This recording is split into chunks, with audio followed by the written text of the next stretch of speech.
नमस्ते छात्रों, ऑनलाइन अध्ययन अध्यापन में आपका स्वागत है। आज हम दूसरी इकाई में से छापा कविता का स्वाध्याय पूर्ण करेंगे।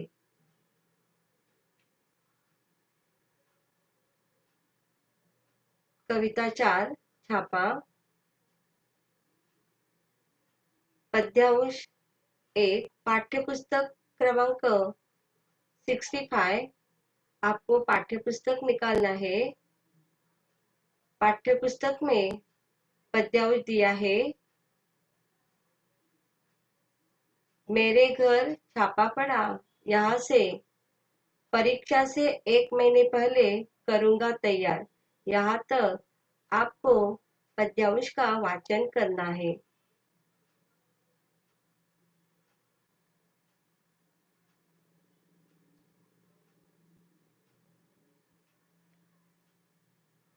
पद्यांश के आधार पर दी गई कृति हम पूर्ण करेंगे। आपको व्यवसाय निकालना है।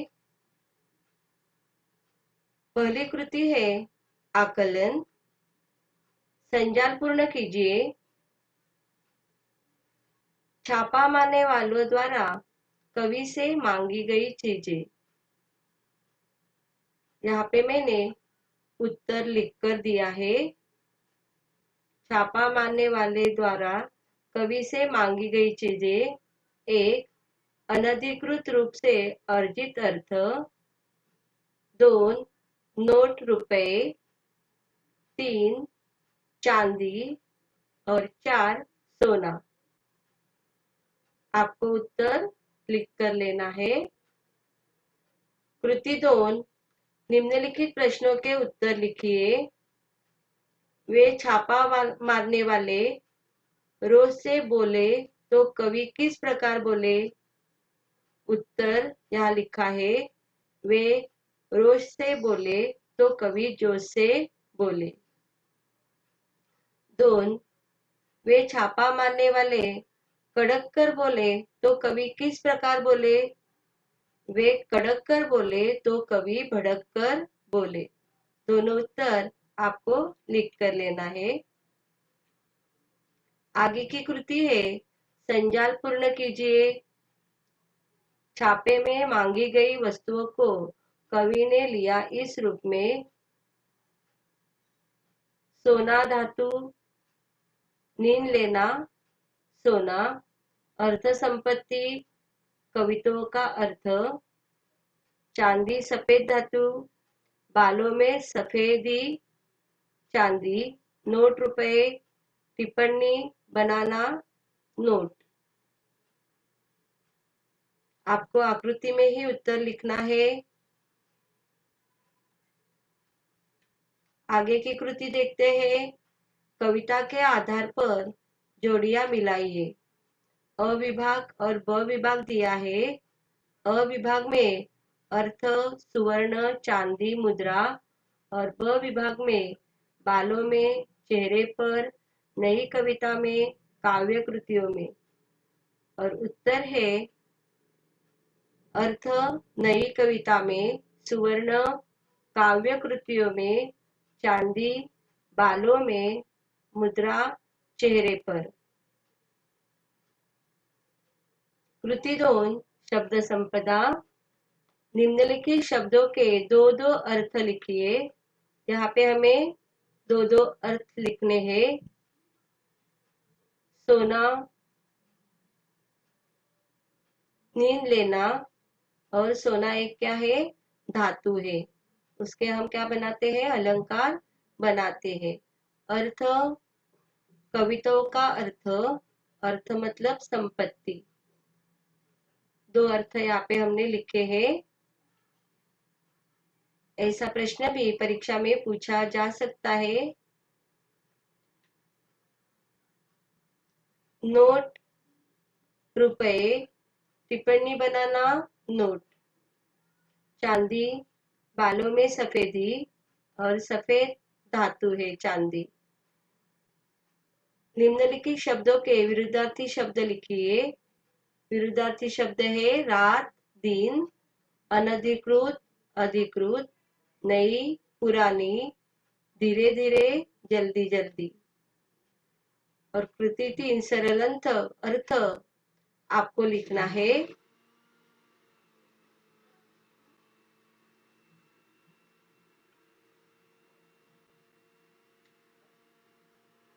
पद्यांश क्रमांक 2, निम्नलिखित पठित पद्यांश पढ़कर दी गई सूचनाओं के अनुसार कृतियां कीजिए। पद्यांश क्रमांक 2, पाठ्यपुस्तक पृष्ठ क्रमांक 65-66 आपको निकालना है। पद्यांश है, वे गरज कर बोले, यहाँ से अपनी असफलता पर वे मन ही मन पछताने लगे। कृति स्वाध्याय पूर्ण करने से पहले आपको पद्यांश पढ़ना है।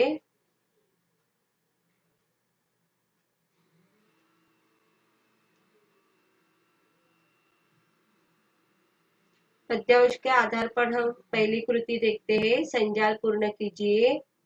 वे वस्तुएं खाली थी। कौन सी वस्तुएं खाली थी?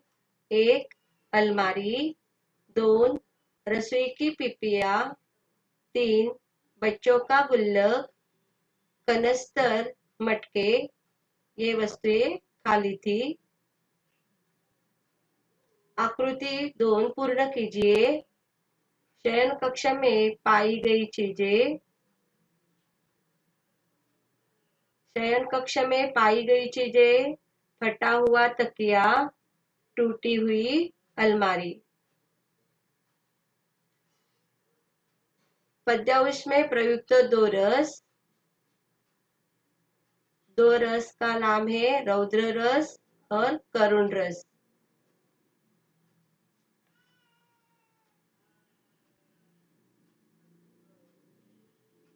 उत्तर आपको लिखकर लेना है।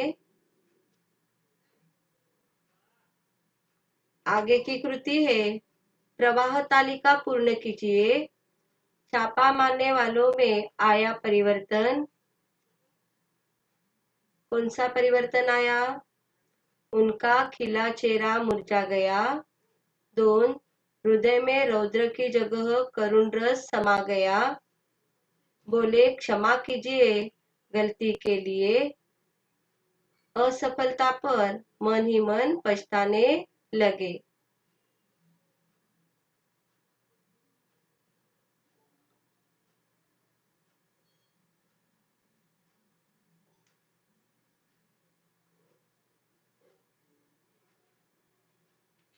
आगे की कृति है, पद्यांश से ऐसे प्रश्न बनाइए जिनके उत्तर निम्नलिखित शब्द हो। अरण्यकांड, कवि के घर में क्या देखकर छापा मारने वालों का खिला चेहरा मुरझा गया? तो उत्तर आना चाहिए अरण्य कांड। दूसरा शब्द है असफलता, कवि के घर छापा मारने वालों को क्या मिली? तो असफलता उत्तर आया। मुद्रा, कवि ने छापा मारने वालों से अपने मुंह पर क्या देखने के लिए कहा? क्या देखने के लिए कहा? तो उत्तर है मुद्रा। शयन कक्ष, छापा मारने वाले कहाँ घुस गए? उत्तर है शयन कक्ष में। तो इस तरह एक शब्द में ही उत्तर उसका आना चाहिए। आपको भी प्रैक्टिस करनी है। आकृति पूर्ण कीजिए। कवि के घर की अभावग्रस्त स्थिति दर्शाने वाली पंक्ति कौन सी है? रसोई की खाली पिपियों को टटोला।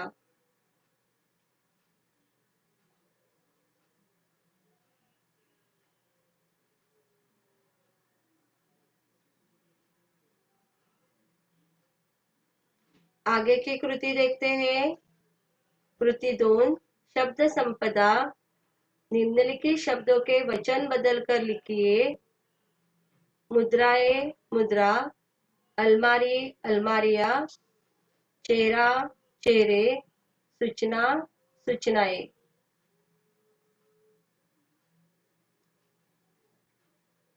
दूसरी कृति है, निम्नलिखित शब्द समूह के लिए एक एक शब्द लिखिए।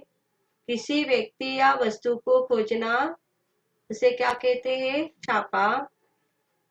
मिट्टी का बर्तन जिसमें धन संग्रह किया जाए उसे क्या कहा जाता है? गुल्लक। और यहाँ पे कृति 3 दी है, सरल अर्थ। सरल अर्थ आपको ही लिखना है।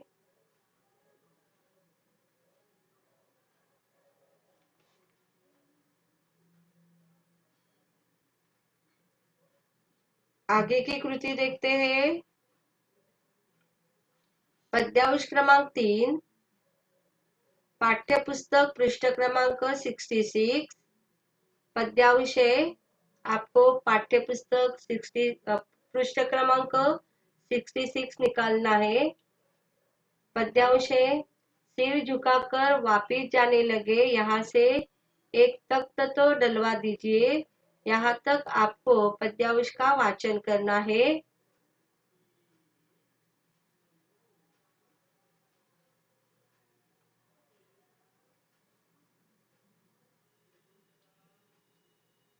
पद्यांश के आधार पर हम कृति देखते हैं। कृति 1, आकलन। आकृति पूर्ण कीजिए। कवि ने छापा मारने वालों से मांगा, क्या मांगा? कुछ धन और एक तख्त। दूसरी कृति है, कवि द्वारा छापा मारों को दिए गए सुझाव। कौन से सुझाव दिए गए? 1, जिसके घर में अधिक धन हो तो ले लीजिए। और 2, जिसके घर में बिल्कुल धन न हो उसे कुछ धन दे दीजिए।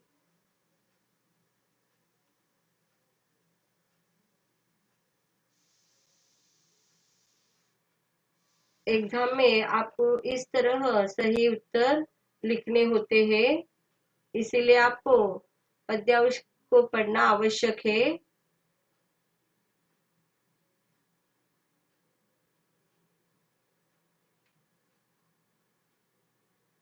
संपन्न घर की स्थिति दर्शाने वाली पंक्ति। जिनके घर में सोने चांदी के पलंग और सोफे हैं।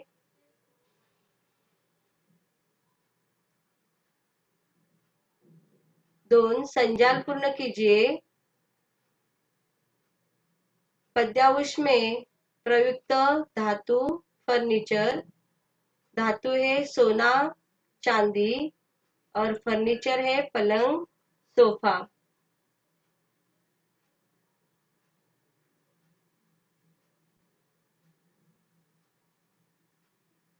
मैंने यहाँ पे सभी उत्तर आपको लिख कर दिए हैं।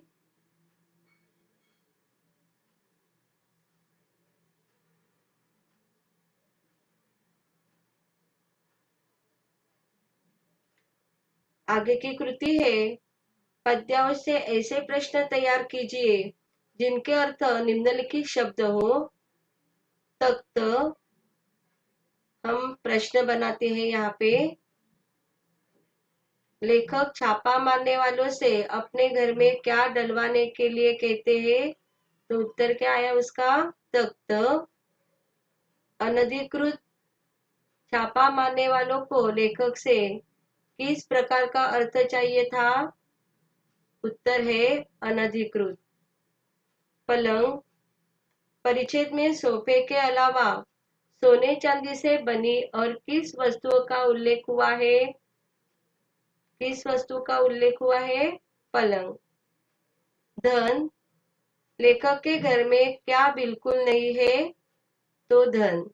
तो इस तरह आप परिच्छेद में से जो मतलब शब्द दिए हैं उसके आधार पर ही आपको प्रश्न तैयार करने हैं। कृति 2, शब्द संपदा। निम्नलिखित शब्दों में उचित उपसर्ग चुनकर शब्द लिखिए। कोष्टक में यहाँ पे आपको शब्द दिए हैं, उपसर्ग दिए, अप, उप, और अभि। तो यश, अपयश, ज्ञान, अज्ञान, मान, अभिमान, वन, उपवन। इस तरह उपसर्ग सर्ग चुनकर शब्द बनते हैं। कृति 3 सरल अर्थ। सरल अर्थ आपको ही लिखना है। आपको प्रैक्टिस करनी है कि किस तरह सरल अर्थ आपको लिखना है। मैंने 2-3 कविताओं के सरल अर्थ लिखकर दिए हैं, उस हिसाब से आपको सरल अर्थ लिखने का सराव करना है, प्रैक्टिस करनी है।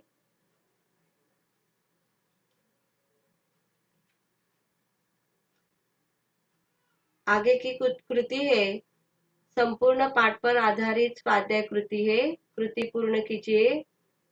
घरों की स्थिति दर्शाने वाली पंक्तियां समृद्ध, अभावग्रस्त। 1. जिनके घर में सोने चांदी के पलंग और सोफे हैं। 2. फटे हुए तकिए और रसोई की खाली पीपियां।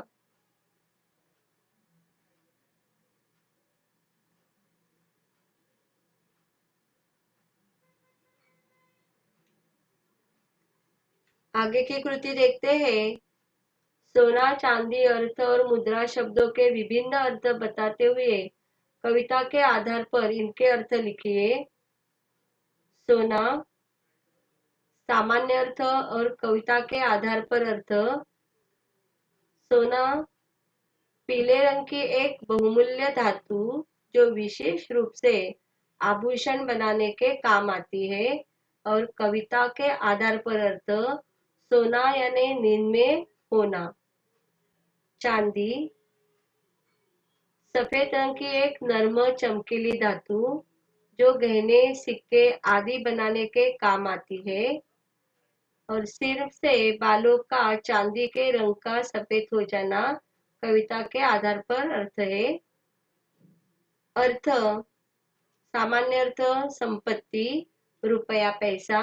और कविता के आधार पर अर्थ मतलब कविताओं में मुद्रा सामान्य अर्थ है सिक्का, रुपया पैसा।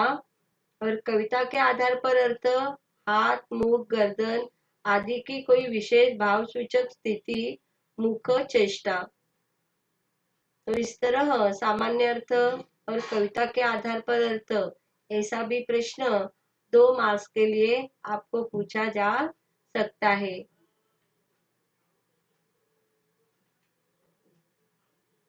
भाषा अध्ययन व्याकरण सूचनाओं के अनुसार कृतियां कीजिए। निम्नलिखित वाक्यों में अधोरेखांकित शब्दों का शब्दभेद पहचान कर लिखिए। वे कड़क कर बोले चांदी कहाँ है। तो चांदी द्रव्यवाचक संज्ञा है। कौन प्रश्नवाचक संज्ञा है। और बड़ा गुणवाचक विशेषण है। इस तरह आपको अधोरेखित शब्दों का शब्दभेद पहचान कर लिखना है। संज्ञा, सर्वनाम और विशेषण शब्दभेद और क्रिया पर अलग प्रश्न पूछा जाता है। इसलिए यदि आपको शब्दभेद पहचान कर लिखिए तो सिर्फ आपको संज्ञा, सर्वनाम वर्ग और विशेषण का ही आपको शब्दभेद लिखना है, ये ध्यान में रखिए। अव्यय निम्नलिखित अव्ययों को अपने वाक्यों में प्रयोग कीजिए। अव्यय शब्द है अंदर, आजकल और अब। हम दबे पैर किचन के दरवाजे से अंदर घुसे। हम शब्द वहां पे स्पष्ट नहीं दिखाई दे रहा है आपको। हम शब्द अच्छी तरह से लिखना है। दूसरा है आजकल, वह आजकल परीक्षा की तैयारी कर रहा है। तीसरा अव्यय शब्द है अब, दोस्तों के बिना अब कैसे जी सकोगे। तो जहां जहां हमने अव्यय शब्दों का वाक्य में उपयोग किया है उसके नीचे आपको क्या करना है, अधोरेखित करना है। और अव्यय पर सिर्फ वाक्य में प्रयोग कीजिए ऐसा ही प्रश्न पूछा जाता है, अव्यय के प्रकार पूछे नहीं जाते। इसीलिए अव्यय शब्द जितने हैं उतने शब्द लेकर आपको वाक्य में प्रयोग करना है। तीसरी कृति है संधि। कृति पूर्ण कीजिए। संधि शब्द, संधि विच्छेद और संधि भेद। संधि विच्छेद यहाँ पे दिया है, तो भोजन प्लस आलय, संधि शब्द बनता है भोजनालय। और प्रकार है स्वर संधि। संधि शब्द दिया है निश्चय, हमें संधि विच्छेद करना है नि प्लस चय। और संधि भेद है विसर्ग संधि। संधि ग्रामर के बारे में हमारा बहुत सा पुनरावर्तन हो गया है।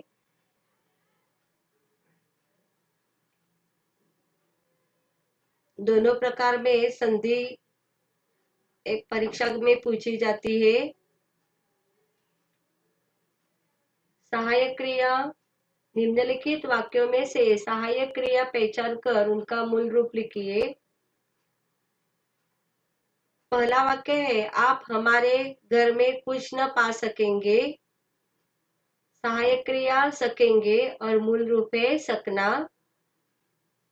दूसरा है, वे निराश होकर चले गए। गए सहायक क्रिया है और मूल रूप है जाना। आगे की कृति है प्रेरणार्थक क्रिया। निम्नलिखित क्रियाओं के प्रथम प्रेरणार्थक और द्वितीय प्रेरणार्थक रूप लिखिए। यहाँ पे क्रिया दी गई है। देना प्रथम प्रेरणार्थक रूप, दिलाना दिलवाना, सोना सुलाना सुलवाना।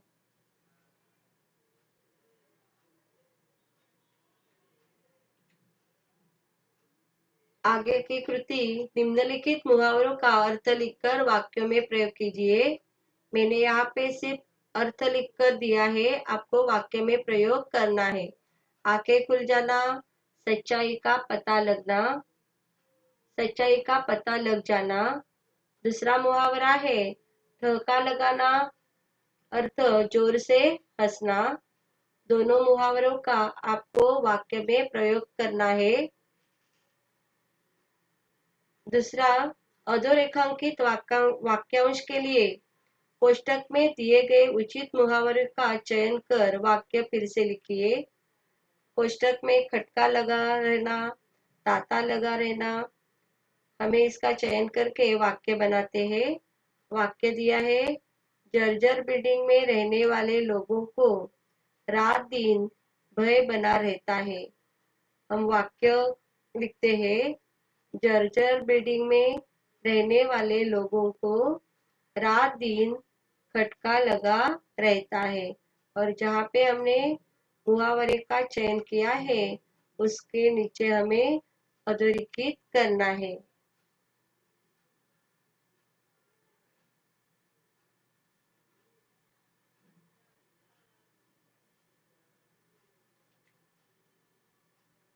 आगे की कृति है, निम्नलिखित वाक्यों में प्रयुक्त कारक पहचान कर उसका भेद लिखिए।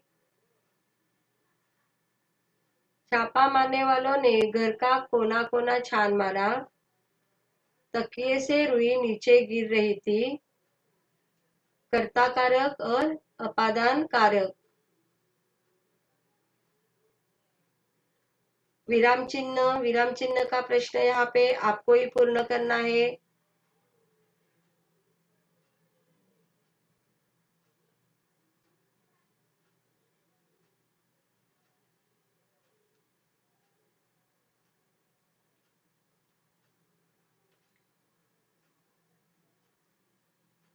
काल परिवर्तन। निम्नलिखित वाक्यों का सूचना के अनुसार काल परिवर्तन कीजिए।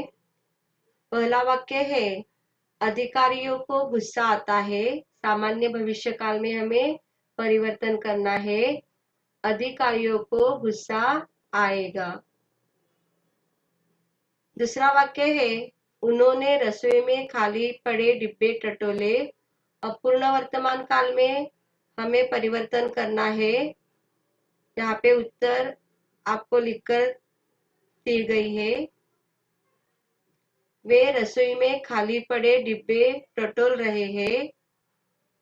तीसरा वाक्य है, उनके हृदय में करुण रस समा गया था।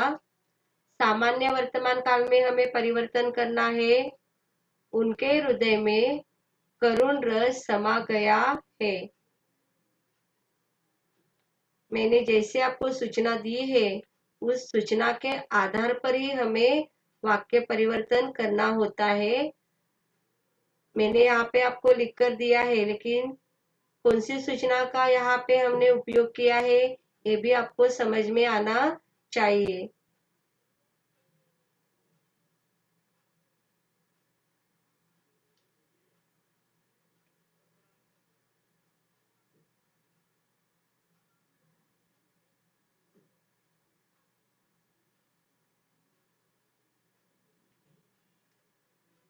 आगे की कृति है वाक्य भेद। निम्नलिखित वाक्यों का रचना के आधार पर भेद पहचान कर लिखिए। उनका खिला हुआ चेहरा मुरझा गया। रचना के आधार पर कौन सा भेद है? सरल वाक्य। उन्होंने रसोई घर की पीपिया टटोली जो खाली थी। कौन सा वाक्य है? मिश्र वाक्य। तीसरा वाक्य, कंस्तरों को ढूंढा, मटकों को ढूंढा परंतु कुछ नहीं मिला। संयुक्त वाक्य।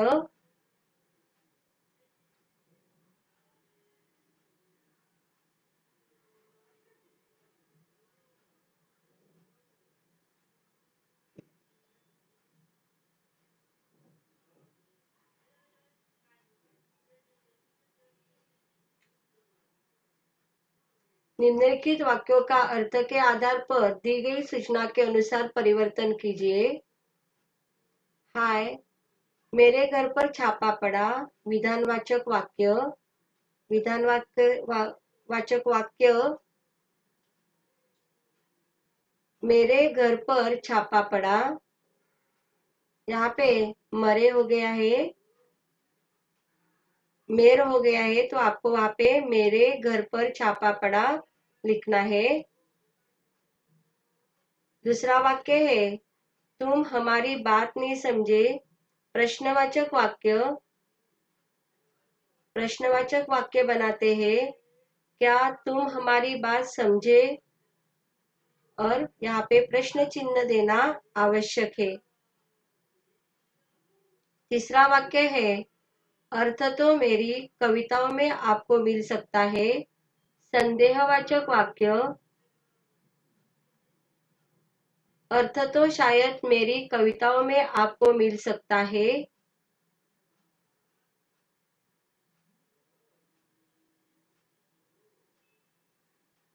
आगे देखते हैं वाक्य शुद्धिकरण। निम्नलिखित वाक्य शुद्ध करके फिर से लिखिए। वे बोले, मैं मेरा काम कर रहे हैं। वे बोले, मैं अपना काम कर रहा हूँ। दूसरा वाक्य, इस घर में अनेकों खाली पीपी है। उत्तर है, इस घर में अनेक खाली पीपियां है। जहाँ पे हमने वाक्य शुद्ध किया है उसके नीचे हमें क्या करना है? अधोरेखित करना है।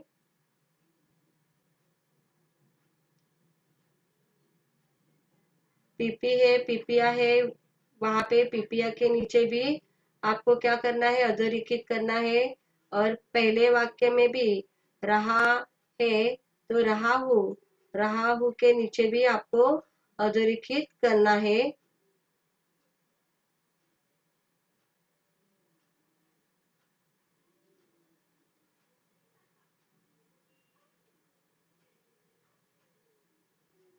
सभी स्वाध्याय आपको पूर्ण करना है। धन्यवाद।